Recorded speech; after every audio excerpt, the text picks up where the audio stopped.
Muy buenas noches. Cuando parecía que ya podíamos distraernos con el Mundial de Fútbol porque ya estaba decidida la elección, al menos de acuerdo a las encuestas, surgen dos escándalos que sacan a colación un tema fundamental, el del uso de recursos públicos de manera patrimonial.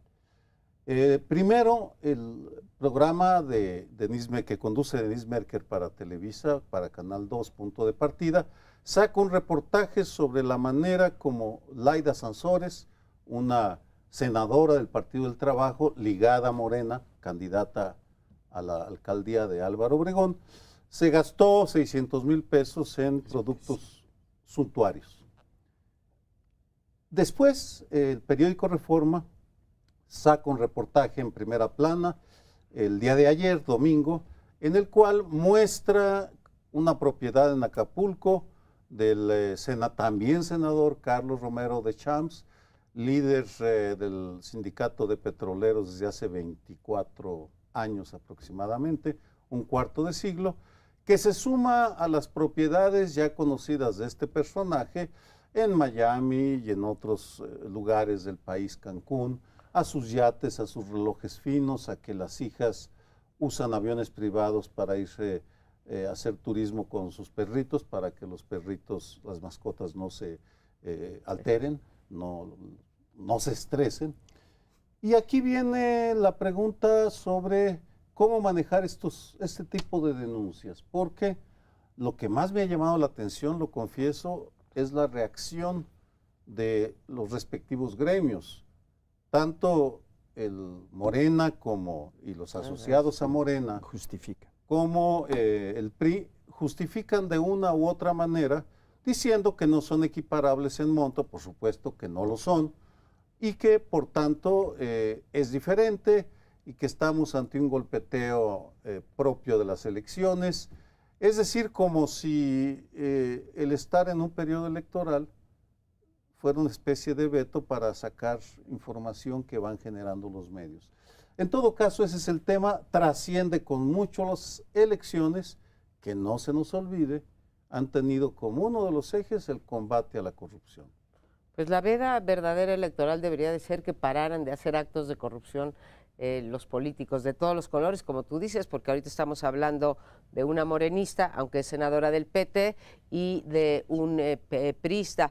Y hay similitudes, desde luego, pues no en el monto, no es lo mismo 700,000 pesos que provienen supuestamente y de acuerdo a la investigación, pues de esta parte de los ingresos que reciben los diputados y los senadores, que no son su sueldo, ¿no? Porque nos han engañado toda la vida que su sueldo pues es bastante modesto, pero luego es la dieta parlamentaria, que es el sueldo, y luego pues le agregas los que les dan por presidir una comisión, y luego los seguros, y luego esto que se llama apoyo legislativo o gestión legislativa.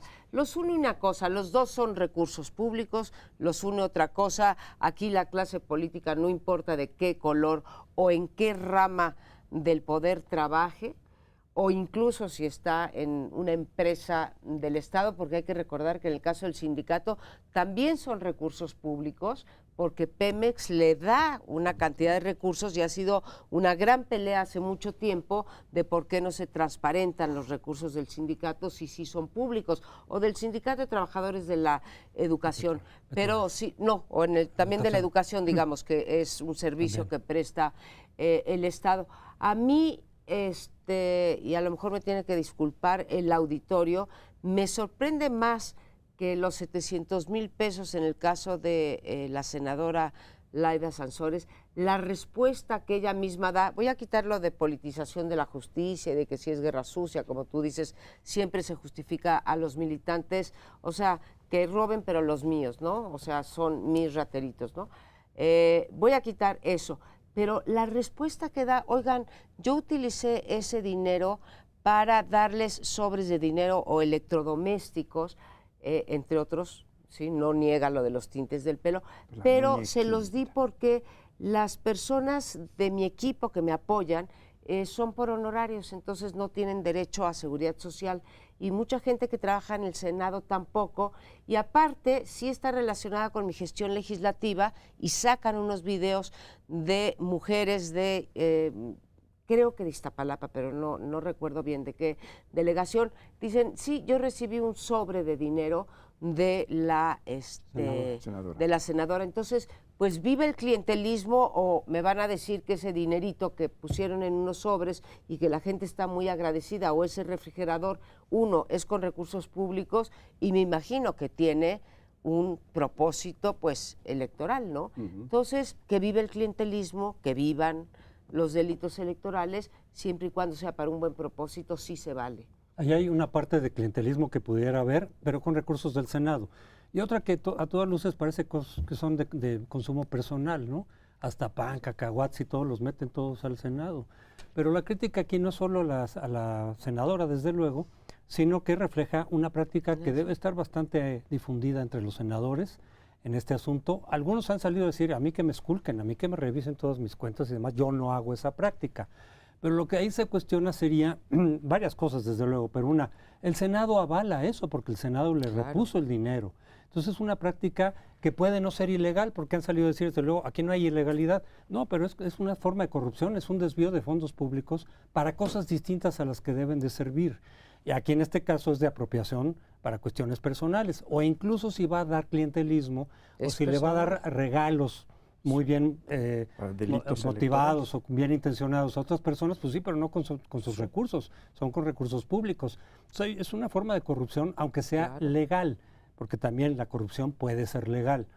Aquí lo que habría que ver es, desde luego, como muchos dicen, vean a los demás senadores, revisen a los demás senadores, desde luego, para saber en todo caso qué tan profunda o qué tan amplia es esta práctica y cambiar esa práctica, de alguna forma buscar otra vez cambios en el proceso interno del Senado.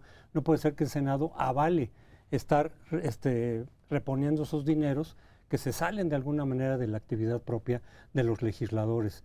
Entonces yo creo que eso habría que profundizar, por supuesto. En el caso de Romero Deschamps, ¿desde cuándo sabemos? ¿Desde cuándo sabemos lo de Romero Deschamps? Sí, pero ha gozado de una impunidad absoluta por su cargo importante en el sindicato petrolero, por todo lo que representa, por sus cargos legislativos. Recordemos que cuando llegó Fox, por lo del Pemex Gate, se le fincó o se le quiso fincar responsabilidad, se pidió su desafuero y no se le desaforó porque las bancadas tanto del PRI como del PAN lo protegieron. Entonces sí hubo ahí, digamos, una especie de pacto de impunidad con Romero Deschamps, y hasta la fecha siguen saliendo cosas. Por cierto, no es que incurran ahorita en actos de corrupción, son cosas que se sacan de... Esto de Laida, por ejemplo, es de los 2 años, 2016 y 2017. Ahora aflora, si se quiere con alguna intencionalidad electoral puede ser, pero tienen que salir de todas maneras y entonces entrarle a ese asunto. Algo que me preocupa, y con esto acabo, es se supone quien puede ocupar el cargo de la función pública en un eventual gobierno de López Obrador, Irma Sandoval, salió en defensa de Laida, salió a decir, no hay problema, está bien, vas a ganar en Álvaro Obregón. Entonces, ella es la que va a revisar la corrupción interna del próximo gobierno, y si el partidarismo cuenta para ver a quién sí le aplicas y a quién no, a quién sancionas y a quién no. ¿Se va a combatir eficazmente la corrupción con esa actitud? Bueno, ya que ustedes tocaron, sobre todo María Amparo, la cuestión de los ingresos que tienen los legisladores federales y creo que también algunos locales, como la de la Ciudad de México, por supuesto, hay que distinguir con claridad, ella lo hacía en alguna forma, entre lo que son los ingresos propios, su salario, que se llama dieta, y otros ingresos que les entregan a cada diputado o senador individualmente y que están previstos en el presupuesto de la Cámara de Diputados, dependiendo este monto del número de bancas que tengan, pues hay un fondo que se dedica a esto oficialmente, abiertamente, y se entrega mensualmente. No es que se los reintegren, es que se los entregan junto con sus dietas, porque esto debe servir, según el planteamiento original, que a mí me tocó participar en el diseño de este fondo, que era para sus oficinas para atender a sus electores. Era para atender algunas propuestas que los electores tenían para la Cámara de Diputados en función de presupuesto, en función de diversas iniciativas, etcétera, y llevarlas con claridad, tener suficiente personal que atendiera a los miembros de su distrito, a los ciudadanos de su distrito o de su entidad, en el caso de los senadores, y no para otras cosas. Claro, nunca se ha pedido cuentas de esto, porque la verdad, este es el planteamiento formal, pero la verdad es que era una forma de incrementar los ingresos de los senadores sin que tuvieran que rendir cuenta para nada, ni siquiera en materia impositiva, porque de las dietas sí tienen que pagar impuestos. Hubo un tiempo en que no pagaban, pero en la legislatura 57 decidimos que y esto por una propuesta, habría que decirlo claramente, a mí me tocó apoyarla, pero la propuesta era de Pablo Gómez. Hay que pagar impuestos, señores. No pagaban impuestos los diputados, los senadores. Entonces, pero sobre esta otra cantidad que es muy abundante, no pagan nada. Y sí lo dedican, como ya decía José Antonio, a diversas cosas. El presidente del Senado fue pues exhibido poniendo sus medicinas, sus paletitas de dulces en este tipo de fondo, que es para atender a sus electores o para los ciudadanos de su distrito. Las oficinas. Entonces, eso es una cosa. La de Romero Deschamps, me gustaría destacar algo. No es solo los ingresos que subrepticiamente le dan o que le entregan muchos miembros del sindicato, porque hay una vieja tradición en los sindicatos afiliados al PRI, que es, le ponen un cheque, desde don Fidel Velázquez en su tiempo, le ponían un cheque en blanco, usted póngale la cifra, nosotros se lo ponemos como de fondos del sindicato, sino que hay algo más. Los contratos que le entregan a empresas que controlan algunos líderes sindicales, en este caso Romero Deschamps, les entregan contratos millonarios de donde salen fortunas enormes. De otra manera no se explica que pueda comprar una casa de $6,5 millones de dólares, ¿no? Esto es lo que yo quisiera agregar. Bueno, en el fondo están varias preguntas. ¿Cuándo va a terminar la tolerancia? ¿Qué pasará después del 1 de julio? Suponiendo que gana Andrés Manuel López Obrador, como todo hace suponer que así será, ¿cómo va a manejar casos como este en las filas de esa gigantesca coalición que se está armando en su entorno? ¿Incluirá la reducción de salarios que ya anunció? La mitad, dijo, puede ser algo menos o algo más, de los salarios de la alta burocracia, alta y mediana burocracia. ¿Incluirá a los organismos descentralizados? ¿Incluirá a los legislativos? Vamos quedándonos en la Cámara de Diputados, en donde aprueban el presupuesto de egresos, o en la Asamblea Legislativa, en ambos posiblemente Morena tenga mayoría. ¿Empezarán a recortarse los privilegios? Creo que esas son las preguntas que nos tenemos que hacer y que abordaremos aquí después de ahora, la próxima semana, y yo espero después de las elecciones, porque van al corazón de un entramado de cultura de corrupción y de patrimonialismo en el uso de los recursos públicos que tenemos que enfrentar como sociedad. Y eso trasciende con mucho a Andrés Manuel López Obrador e incluye a sociedad y a todas las élites políticas y económicas. Por eso decimos que lo de la corrupción y la impunidad son cuestiones sistémicas. Acaba de decir, o nos acaba de dar una probadita con el recordatorio José Antonio Crespo, cuando la futura, en efecto, Irmeréndira Sandoval, la futura secretaria de la Función Pública, exculpa a Laida Sansores. Y cuando ella misma dice, José Francisco, ella misma dice que la partida que se llama gestión legislativa se puede utilizar a discreción y no se tienen que rendir cuentas. Se lo pone en su carta, sí, ¿no? Es cierto. Y hay otra, las asignaciones a grupos parlamentarios, que todavía, si cabe, es peor.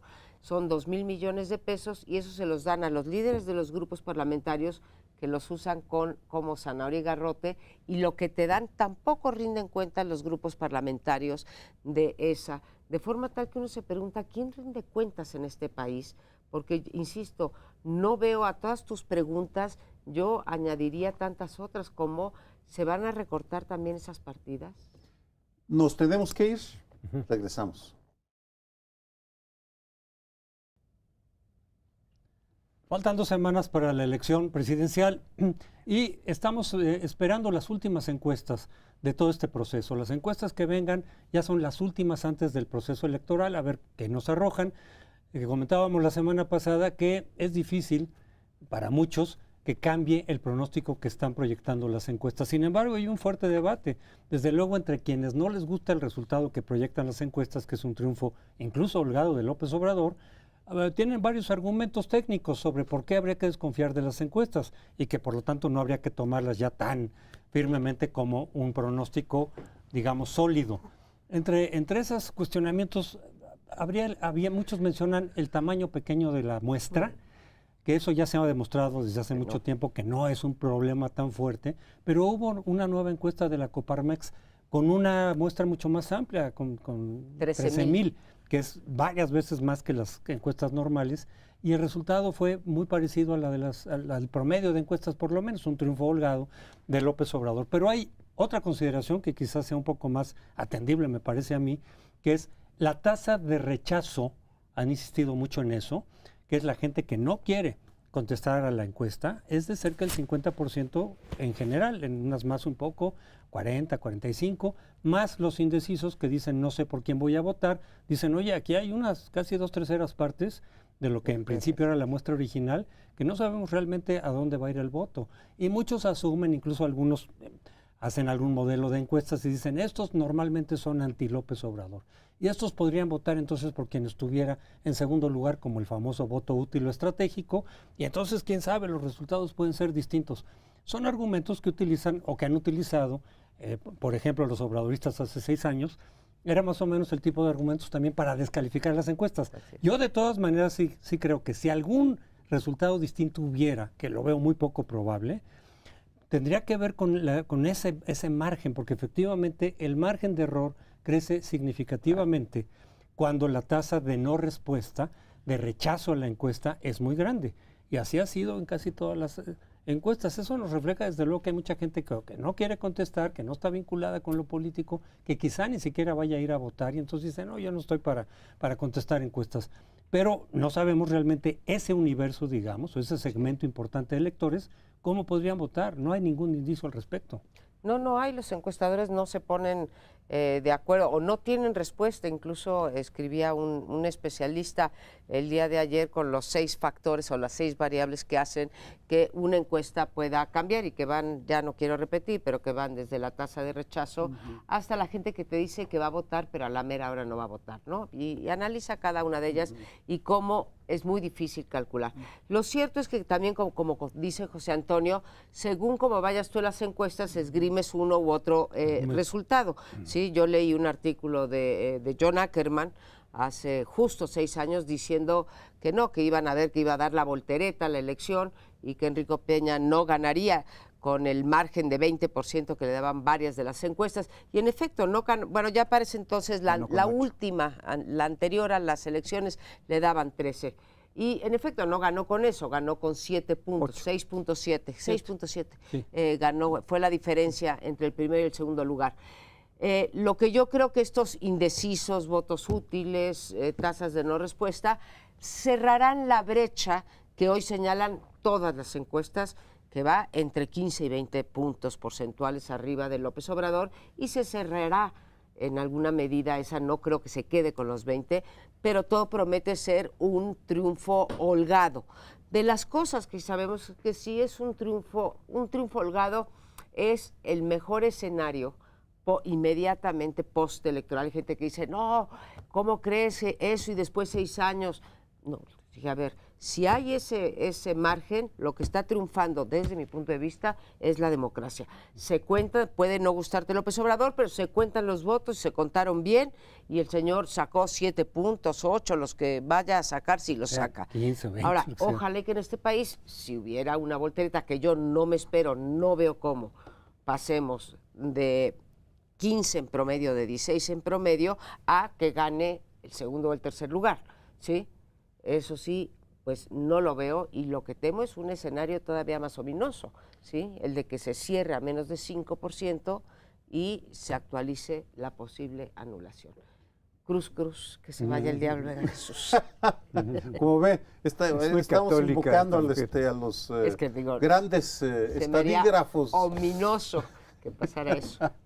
Me estoy riendo porque creo que quienes, suponiendo que hubiera una sorpresa y que Andrés Manuel no ganara, los primeros sorprendidos serían José Antonio Meade y Ricardo Anaya, o al menos sus equipos, porque... No, Ya y están nosotros preparados. también, este equipo Bueno, nosotros también. también, por supuesto. Este equipo Todos, también, ¿no? Aquí ya hay consenso, por si Yo ya les estoy interesa sorprendido. saber, que este arroz ya se coció. Sí.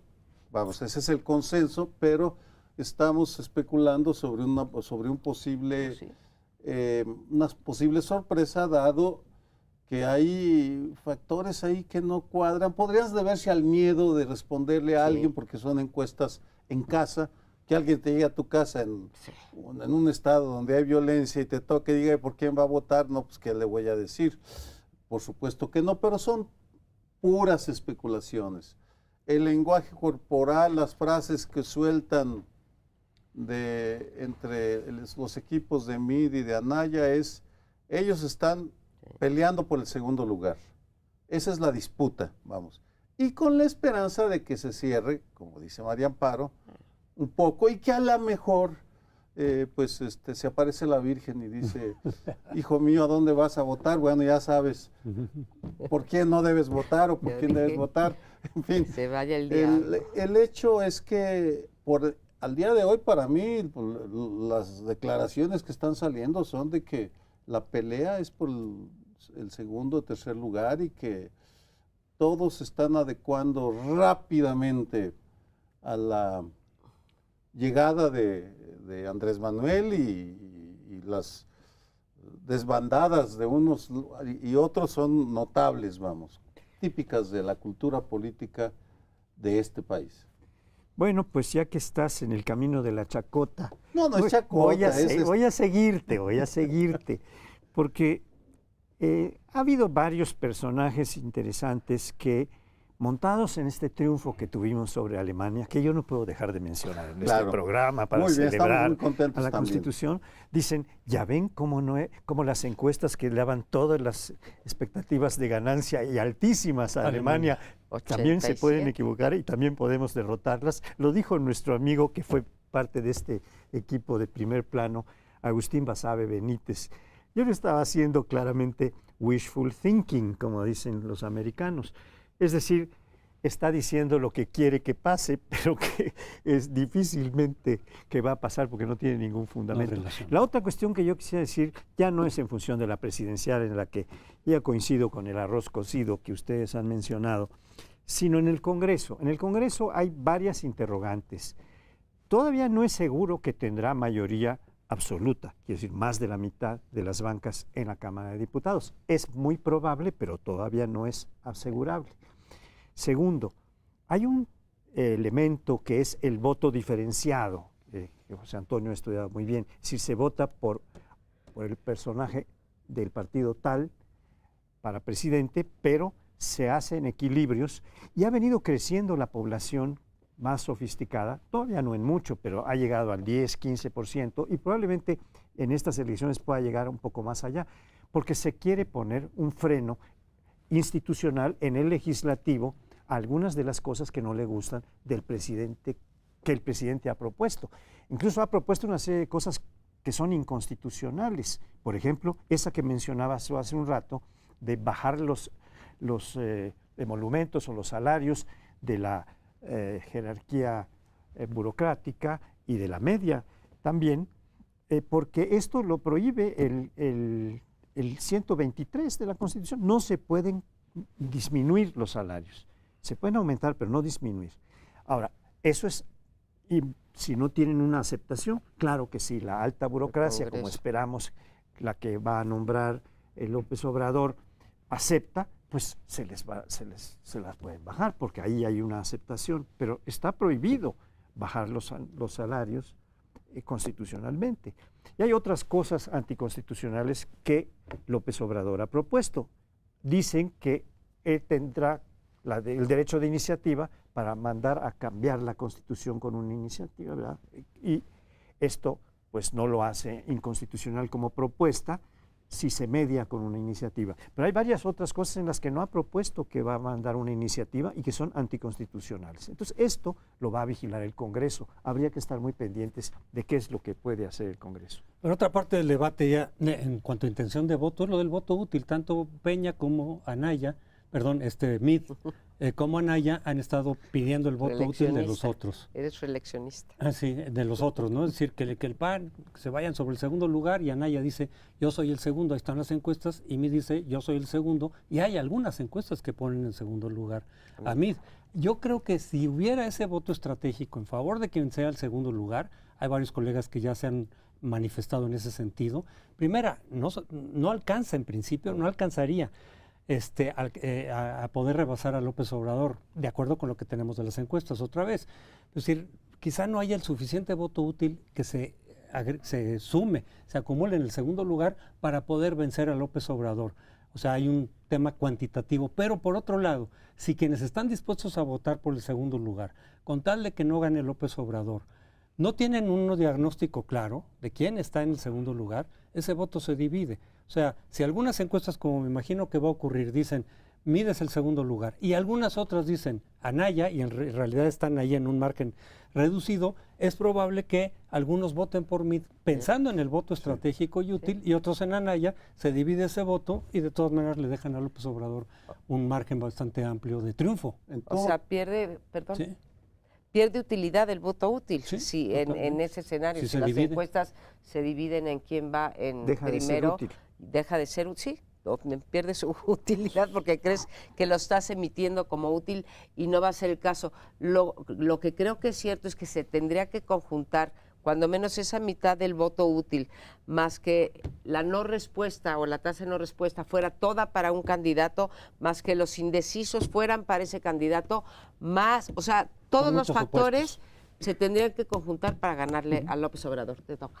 Sí, espero que la última oleada de encuestas la tengamos esta semana para poder redondear el análisis el próximo lunes, que va a ser el último programa de Primer Plano antes de las elecciones. No sabemos qué pase el día 2 de julio.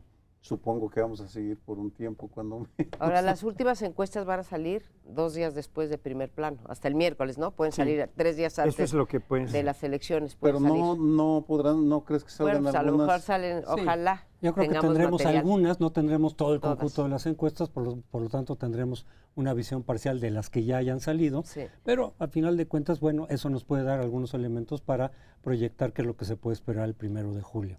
Con todas estas dudas y márgenes, porque de todas maneras las últimas encuestas no necesariamente son definitivas, en términos, digamos, de que nos den una claridad y un pronóstico muy preciso. Pero bueno, regresamos al siguiente segmento. Somos un país con un alto grado de trampas, para no calificarlas de otra manera. Digo trampas porque ahí meto las faltas administrativas y los delitos electorales, ¿no? Entonces, de trampas, ¿por qué? Pues porque los año con año nos han demostrado en las elecciones locales y en las elecciones federales que los jugadores principales, que son los partidos políticos, están dispuestos a quebrantar, a violar la ley que ellos mismos se dieron. No llegó alguien y se las impuso. Ellos lo hicieron y después ellos la violaron o la quebrantaron y echa la ley, echa la trampa en este país. No solamente por cómo la escriben, sino también porque luego no les importa lo que ellos mismos se autoimpusieron. Todavía no tenemos un panorama claro de cuáles son y la cuantía para poder comparar con las elecciones presidenciales pasadas, pero seguramente vendrá un cúmulo de denuncias entre un partido y otro una vez que lleguemos a la jornada electoral y podremos hacer entonces la comparación. Pero hoy por hoy ya hay muchos delitos denunciados, ¿sí? Desde compra de tarjetas, esto es para que no vayan a votar, para inhibir el voto, desde reparto de tarjetas, lo que ahora se conoce como tarjetas rosas. Salieron 2 notas sobre clientelismo en este fin de semana, de que se entregan dádivas a los partidos. Y para mí hay un dato muy revelador. De los 3 candidatos presidenciales, voy a quitar al Bronco, que no está jugando con recursos públicos o con muy pocos recursos públicos, pero de los 3 candidatos que pueden gastar 429 millones de pesos en los 90 días de elecciones, pues resulta que solamente han reportado al Instituto Nacional Electoral el que más, 53%, que es Anaya al día de hoy, José Antonio Meade, 50 nada más, o sea, se han gastado nada más, según sus reportes, la mitad de lo que se podrían gastar, y finalmente López Obrador, que al día de hoy se ha gastado únicamente el 10.5%, o sea, se ha gastado 42.7 millones de los 427 a los que tenía derecho. Me parece simplemente no creíble, ni lo de Anaya, ni lo de Meade, y mucho menos lo de López Obrador. Y en ese caso estamos estamos en presencia, si no de un delito formalmente, sí de una falta electoral que debe de ser sancionada. ¿Qué pasa en este país? Que sobre todo la FEPADE, que es la encargada después de poner las multas, alcanza, si hacemos los últimos 10 años, es 3.5% lo que les cobran por los delitos electorales. Es un gran incentivo para que se viole la ley.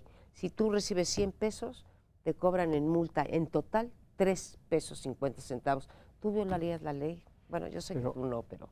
Bueno, quién sabe, no nos pongamos a averiguar cosas personales. Ya estoy siendo juzgado pero déjame, por los Abonarola de la sociedad civil. Hay algunos que sí son delitos, querida María Amparo. Sí, no, hay unos la que compra del voto es un delito. Es la compra y coacción del voto. Si se puede comprobar, el problema está en la prueba, como siempre en estas cosas. Pero además tenemos otro problema. Puede ser que, por ejemplo, en el INE se fundamente suficientemente, como se hizo con la prohibición de las tarjetas rosa, prohibiéndolas, pero viene el tribunal y dice, no, sí, el tribunal electoral dice, no, señor, eso sí se puede usar, es parte de una campaña que está dentro del marco legal posible, sin que se cometa ningún delito. Pero hay otros que sí se están pudiendo probar, porque lo que pasa es que se prueba en unos montos de este tamaño. ¿Quién se dispone a denunciarse a sí mismo como delincuente? Porque el que vaya acepta un cohecho, le entrega su credencial o lo que sea, pues se está incriminando. Entonces es muy difícil comprobarlo. ¿Qué han hecho los dirigentes, por ejemplo, del más aparente de los coaccionadores y compradores del voto, que son los priistas? Bueno, que dicen, no, estas colas que se hicieron no eran para recibir 500 pesos por el voto o 1,000 pesos por el voto, eran para entregarle a nuestros miembros militantes dinero para su capacitación, para sus traslados. Es nuestra gente que tiene derecho a ser financiada por nosotros para que haga su tarea como militante partidaria.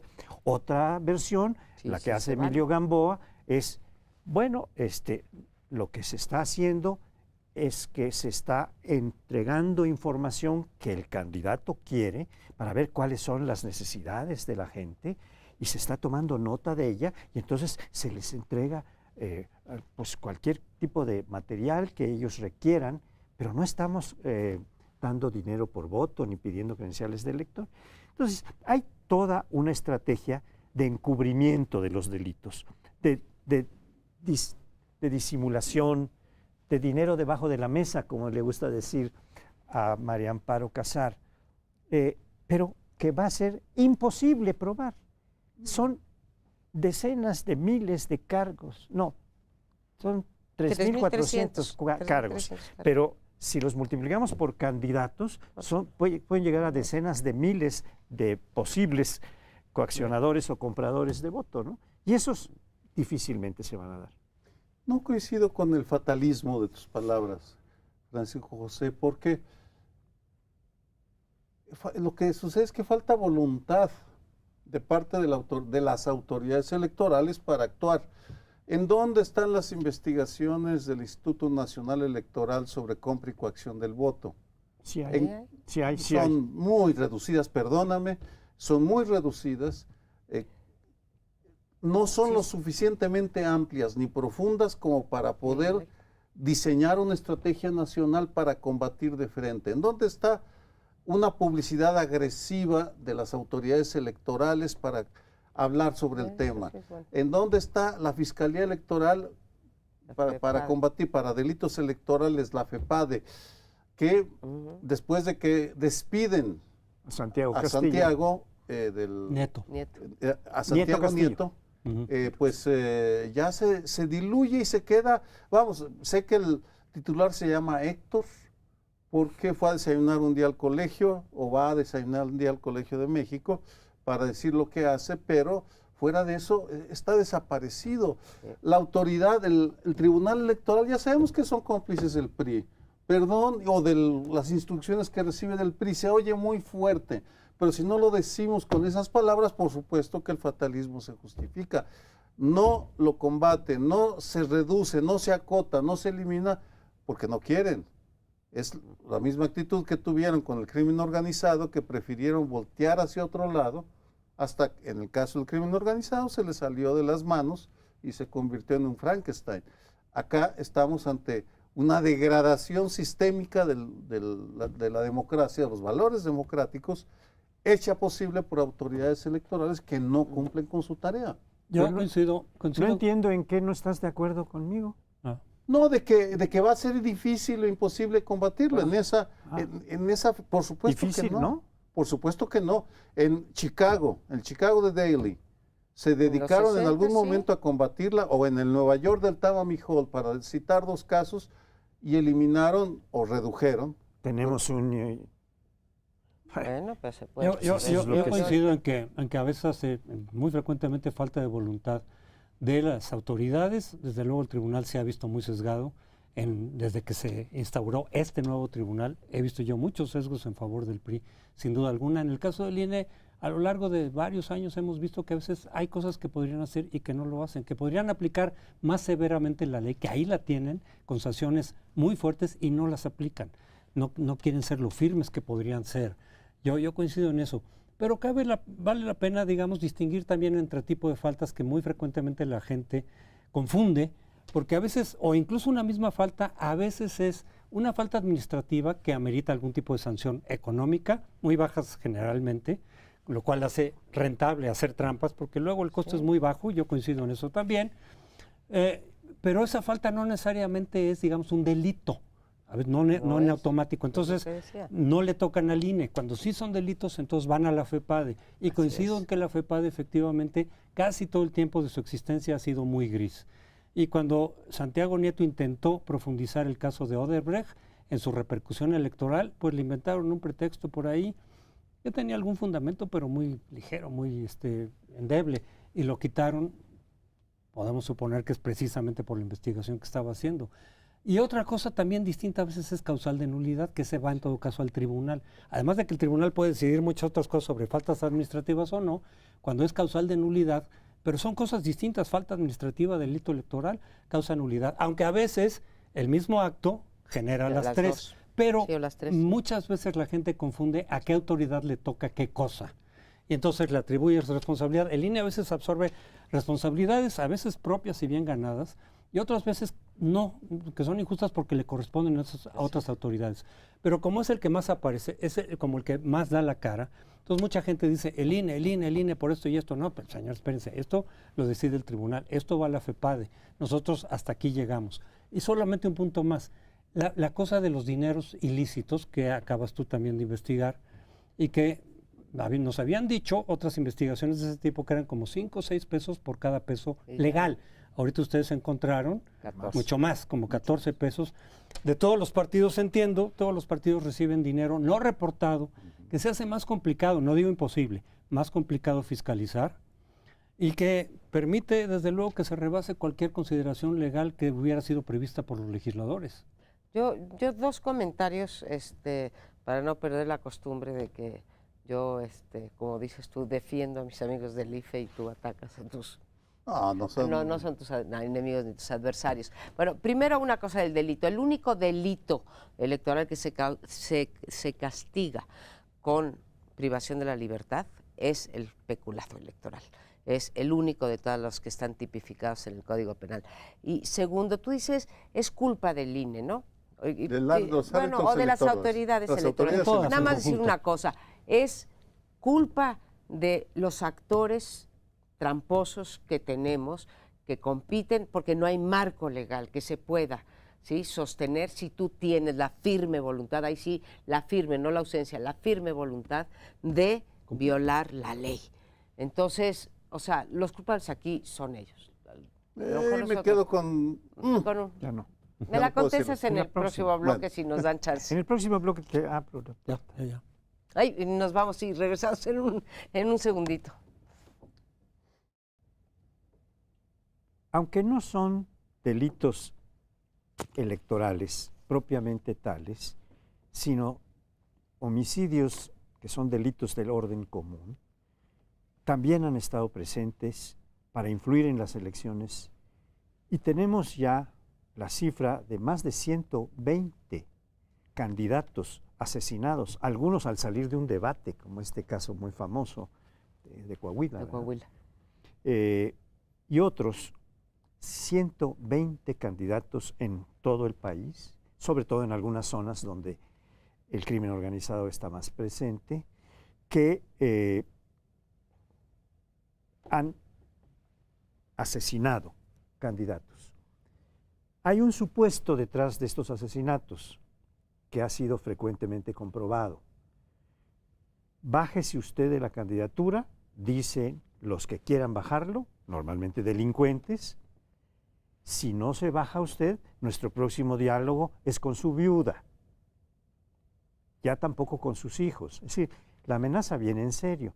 No sabemos, porque no se han registrado, cuántos candidatos, de los cientos de candidatos o miles de candidatos que hay, decenas de miles, se han bajado porque son objeto de una amenaza, son sujetos a una amenaza. Y esto, pues es algo que está influyendo. Los resultados de las elecciones ya se van a dar sobre aquellos que se ven más fácil de cooptar por el crimen organizado para llevarlo a su molino o para que no sean tan agresivamente interesados en perseguir al crimen organizado. Pero el caso es que un actor muy presente en este proceso electoral, aunque no sean delitos electorales, son los delitos de orden común que consisten en amenazas y amenazas de privación de la vida, de la libertad, te voy a capturar. Hay amenazas también de otro tipo, Sí. pero con las familias, con los hijos. Esto es lo que yo creo que debemos discutir, pero nada más una cosa más. Como en el bloque anterior se quedaron pendientes algunas cuestiones sobre delitos electorales y estamos en la línea de los delitos electorales o del fuero común, vamos a abrir la puerta para los que quieran agregar cosas que pueden ser relevantes para nuestro auditorio. Va en el mismo sentido. Sobre si se puede, el bloque pasado, si se podía combatir la compra y coacción, yo sostengo que falta voluntad en los árbitros, en los tres. Porque cuando se crean organismos autónomos, el caso del INE, para tutelar derechos, ese es el espacio al que tiene que ir al ciudadano. La Comisión Nacional de los Derechos Humanos, la CONAMED para asuntos médicos, la CONAPRED para casos de discriminación. Si esa institución, si ese organismo no funciona, el ciudadano está indemne. Pasa lo mismo con el tema de la violencia. El INE sabía, está el estudio del Instituto Nacional Electoral diciendo que 20% aproximadamente de las secciones electorales están en zonas de alto riesgo, no recuerdo el término y no quiero ser impreciso. Mi pregunta es, ¿qué hicieron en el INE para anticiparse a lo que ahora estamos viendo? Porque es en las zonas de alto riesgo donde operan la delincuencia organizada, en donde tienen más presencia. Por supuesto, es ahí donde matan candidatos.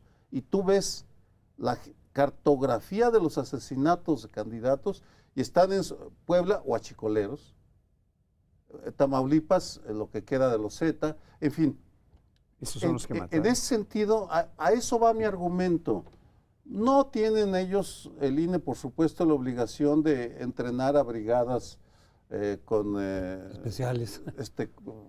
brigadas de armadas. autodefensa de candidatos, pero sí han sido omisos y por tanto irresponsables y por tanto cómplices de la coacción y de la violencia. Y lo siento mucho decirlo de esta manera, pero si no hubiera los estudios, ¿por qué no profundizaron? ¿Por qué no sacan spots? ¿Por qué no informan a la sociedad y a los candidatos? ¿Por qué no les dicen, dónde están los talleres para decirles si te amenazan y te dicen que dejes el cargo, qué opciones tienes? ¿Te renuncias? ¿Y qué hacemos entonces? Es la simulación, es pretender y querer que esta es una elección normal, y lo siento, esta es una elección normal en algunos aspectos, por supuesto, democrática y qué bueno, maravillosa, pero hay una elección de pobres donde se compra y se coacciona el voto, y hay una elección de criminales donde se mata a aquel y están sin protección los pobres y los que viven en las zonas donde habitan los criminales. Ese es mi razonamiento. ¿Suena muy fuerte? Pues sí, porque como nadie se los dice, quien lo menciona parece como el provocador y el que está señalándolos, cuando esa debía ser su obligación. A ver, Sergio, a mí no, digo, ni me espanta, y creo que tu diagnóstico es impecable. No es una elección normal, un país en donde hay 120 muertos candidatos, ¿sí? Sí. Más otra categoría, que es a todos esos a los que han amenazado y se han bajado por decir no voy a arriesgar mi vida. Ya eso es suficiente para decir que no es una elección normal y no se puede tratar como tal. Acepto igualmente que la autoridad electoral, en particular el INE, podía haber hecho un mucho mejor papel en materia de publicidad para orientar al ciudadano de qué hacer en estos casos. Pero cuando tú me dices que es obligación del INE, ¿sí?, estas dos tareas, yo te diría, la primera, le dieron la facultad de fiscalizar cuando no es un organismo que esté hecho, ni que esté preparado, ni que tenga los recursos, a pesar de que les dan muchos, para poder fiscalizar una elección. En varias propuestas que hemos hecho, gente que tratamos las elecciones, hemos dicho, eso que hicieron con el INE fue una barbaridad. El SAT y la Unidad de Inteligencia Financiera, más la Auditoría Superior de la Federación, con el INE, quizá podrían los cuatro juntos hacer esas investigaciones, Sergio, pero no le puedes dar esa tarea tan gigantesca al INE. Le tocó, porque así dijeron los legisladores, pues sí, les tocó, pero no la pueden llevar a cabo, y creo que hacen el esfuerzo por fiscalizar hasta donde les dan las capacidades. Y la parte de violencia tampoco le podemos pedir. Yo me acuerdo una época que decíamos, tienen que investigar los antecedentes criminales. No lo quiso hacer la Procuraduría, que porque era meterse. Entonces, en ese sentido, hago la defensa, y ahora voy a la violencia, pero me quiere replicar. No, mira, es un recordatorio. Cuando se crea la Comisión Nacional de los Derechos Humanos, a los 2 años se crea la Unidad de Desaparecidos. Sí. Llega Soberanes y se olvida durante 10 años del tema. Aquí estamos, yo no quiero responder, yo estoy diciendo, están siendo omisos ante 2 gravísimos problemas. ¿Qué han hecho? Eso es lo único que estoy diciendo, y en mi opinión son omisos ante problemas gravísimos que están afectando la calidad de la democracia. En lo de la compra y coacción estoy de acuerdo que se puede hacer mucho más cosas. En la parte del delito, como decía Pauli, son delitos del orden común. Hay otras autoridades que tendrían que hacer mucho también en todo caso, otras autoridades de distinto nivel que tendrían que hacer mucho más de lo que están haciendo, pero el problema de fondo a final de cuentas en esto, que no es la primera vez que lo vemos, hemos visto muchas elecciones donde cada vez hay amenazas, hay varios candidatos que dicen yo me bajo. Quiere decir, ya recibieron una amenaza, la tomaron en cuenta y se salen de la candidatura, porque seguro les dijeron, oye, si insistes, te vamos a matar, a ti o a tu familia, sálganse para que entre el nuestro. Entonces, lo que está de fondo es el control, a nivel regional por lo menos, de ciertos cargos del crimen organizado. Es decir, el crimen organizado gobierna a través de estas personas, a veces, sobre todo a nivel de alcaldía, habrá a nivel gobernador, también han muerto candidatos a gobernador, uno que otro por ahí, también por esta razón. Entonces, lo que hay de fondo es el control político que llegan a tener los cárteles en diferentes regiones a través del candidato que ellos avalan. Al otro lo mataron, al candidato. Entonces le dejan el lugar para los que ya tienen ellos acordados de que les van a dar, desde luego se van a hacer de la vista gorda, van a controlar policías municipales que se ponen al servicio de los cárteles, lo sabemos. Lo de Ayotzinapa está relacionado con eso, por supuesto, en el caso de Iguala, o que les den cargos digamos, a su gente, dame el cargo de obras públicas, dame el cargo, Sí. para que les permitan operar de manera más sencilla y más eficaz en esas plazas, la cuestión del crimen organizado. Entonces, de pronto vemos ante nuestros ojos cómo en distintas zonas, ahí donde matan candidatos, seguro que es porque quien va a llegar, probablemente si lo dejaron llegar, Es ahí por- donde mataron a otro candidato, es probablemente alguien que ya está vinculado con ellos. Así es. Bueno, es un tema apasionante, desgraciadamente muy sangriento, literalmente muy sangriento el que estamos tocando, lo que nos hace insistir en esto que algunos de ustedes han manifestado, que es, esta no es una elección normal por ningún lado que se le vea. Yo creo que toda esta silenciosa actitud de comprar votos, de coaccionar para que voten por una cierta forma, de amenazar, de matar, etcétera, forma parte de todo un conjunto que va haciendo irregular la circunstancia, que no es para nada democrática, que no permite la libertad de expresión, la libertad de votación, la libertad de asociación, todas estas libertades básicas. Esta no puede ser una elección normal desde esta perspectiva. Y creo que nos vamos a tener que despedir con esta mala noticia. Nos veremos la semana entrante en Primer Plano. Muy buenas noches, tengan ustedes.